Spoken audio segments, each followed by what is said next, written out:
Polls show Governor Chris Sununu with a commanding lead in his bid for re-election, but he says he's running like he's 3 votes behind. The governor is our guest in studio this morning. Hey, thank you so much. Thanks for joining us, Governor. That was a Ray Burton line, by the way. Oh, really? Ray Burton was the one that said, you're always 3 votes behind until Election Day. And I think that's the right philosophy. Nobody did it like him, too. So, on the issues, you seem to be in disbelief that your opponent is trying to blame you for the higher cost of energy that's out there these days. Sure. But you've been governor for 6 years. Yeah. So why doesn't the buck land on your desk for even a fraction of the responsibility here? Look, we have a New England grid, right? So all the New England states are tied together. At the end of the day, we know that when the new Democrat Biden administration came in, they made it very clear they weren't going to incentivize any expansion of fossil fuels or anything like that.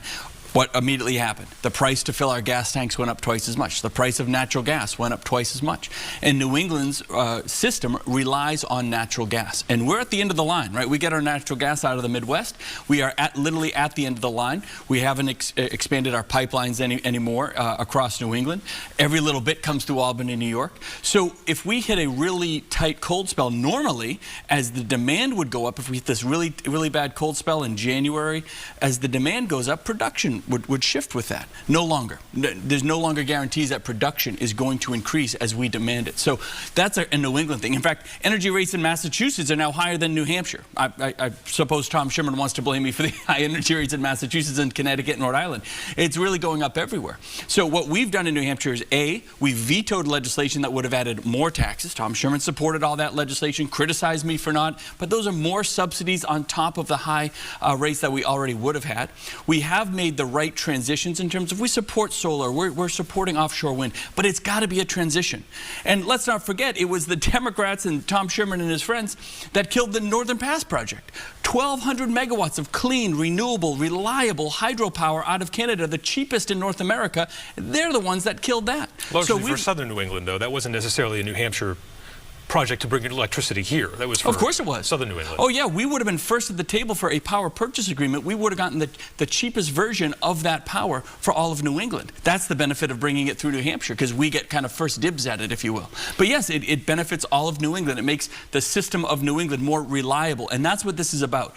Without natural gas, with the Biden administration cutting back on all the fossil fuels, we don't have reliability in our system. I know Tom Sherman is trying to make some hay out of it, but you know, I think people understand how the system works. And so what are we doing on our end? We're providing, we've been very good at our fiscal management, and we've been able to provide this $45 million in extra assistance for heating oil, for electricity. That was my plan, working with the leadership on the Republican Party on the House and Senate. Was it exactly what I wanted? No. But it's $45 million of assistance exactly when the people need it. Some Republicans at the State House are saying they want to bring the biomass plants back online to provide baseload power so the lights don't go out essentially this winter. Yeah. You vetoed the subsidies for those in 2019. Would you be willing to re-examine your position just to provide that baseload power? No, those biomass plants cost us $2 billion in subsidies since the 70s. $2 billion in those subsidies. So to say we're going to bring more plants on that would increase our rates even above and beyond, look, you need a reliable infrastructure. The biomass plants are fine, so to say, but they cost a lot of money. They've never been able to achieve the efficiencies that they said they were going to make. We extended them for a few years so they could have a bridge to figure out how to better make their model work. They weren't able to do it. So yeah, if you bring those online, it's going to cost millions and tens of millions of dollars more for every ratepayer in the state. So we need to get our rates down. We need to look at this stuff through the lens of the ratepayer, not this Green New Deal type stuff coming out of Washington, supported by the Democrats here in New England. That's exactly going too hard, too fast, costs too much money, pulls back on the most reliable energy resources, and now every family in the state is feeling it. It stinks. Let's shift to another big topic. Do you believe abortion is an economic issue? An economic issue? No, we don't talk about it as an economic issue. I don't look at it as an economic issue. How do you mean? I believe the argument from activists on the pro-choice side is that it enables women to participate in the workforce more, that the idea that it is an economic issue for them.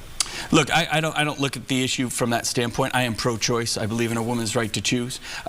You know, we had the Dobbs decision come out that overturned Roe v. Wade. I supported Roe v. Wade, but the most important thing for folks to understand is nothing changed. Before that decision came out and after that decision, nothing here in New Hampshire fundamentally changed. Other states and in the national politics around this, I get that Democrats in New Hampshire are trying to glom onto that and make it like we're, you know, well, it's an extreme extreme issue for everyone. It's not. It's not here in New Hampshire, so I think we've been able to manage that. Can you be clear on what further restrictions, if any, you would be willing to support in the next legislative session? Whether it comes to restrictions? None. No, we need more flexibility. Even if it's baked into the budget. No, we need, look, when the legislature first put that provision in, obviously, look, we weren't going to veto the budget and shut down government because of that. And there were provisions in there that I didn't like, and I said we're going to fight them. They had the ultrasound provision. I said we're going to fight it, and I got rid of it. We needed a provision in there that protected the life of the mother. We fought for it, and we have it. We have those types of flexibilities built into that now. And if they want more flexibilities put in, I think that would be great. What about the felony charges for doctors? Is that something that should stay? I would love to get rid of that. Absolutely. Yeah. Yeah.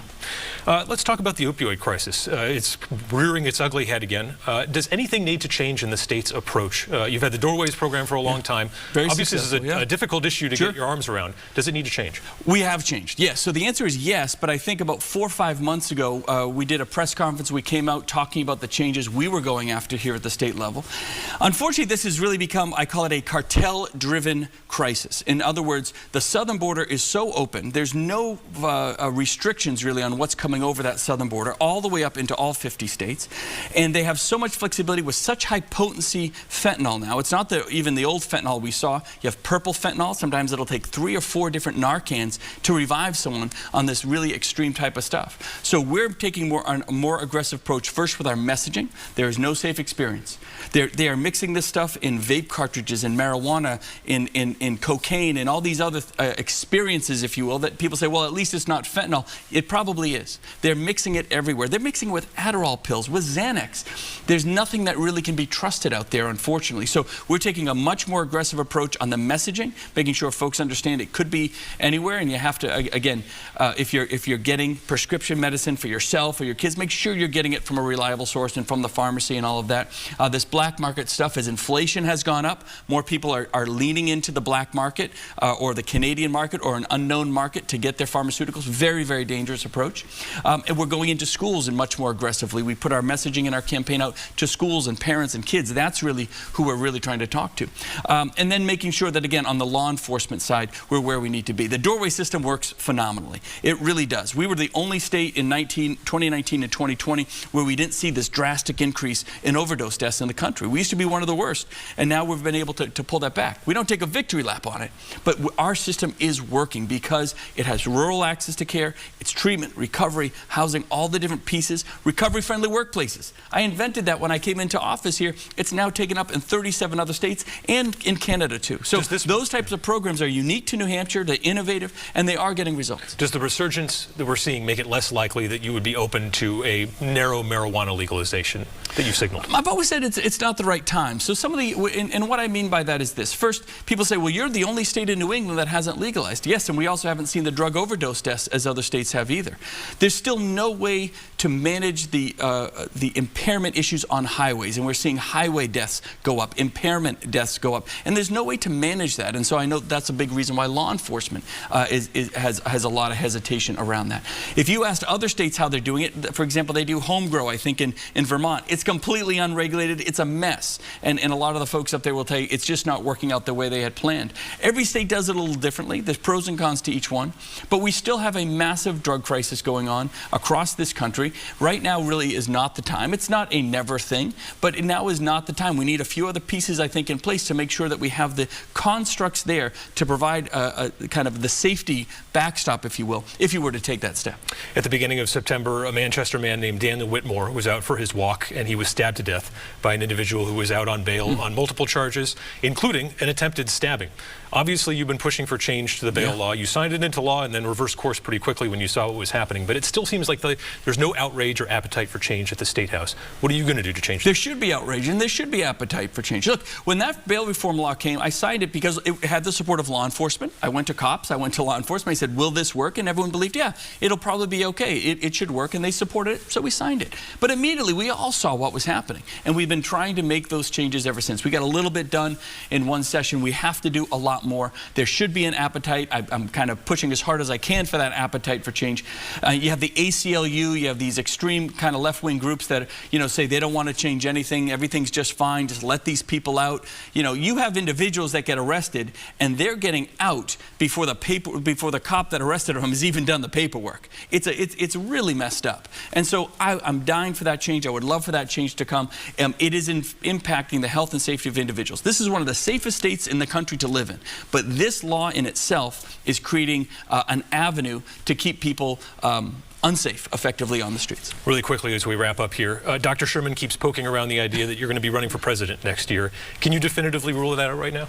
I have no plans to run for president. Look, I got to win in 2022, and we have so many things to go on in the state. I think running for president would be horribly boring in many ways because I love New Hampshire. I just love being here, and I love tackling the problems and being innovative and trying new things and all of that. So, no, I have no plans for that. All right. Governor Chris Sununu, thanks for joining us on Close Up.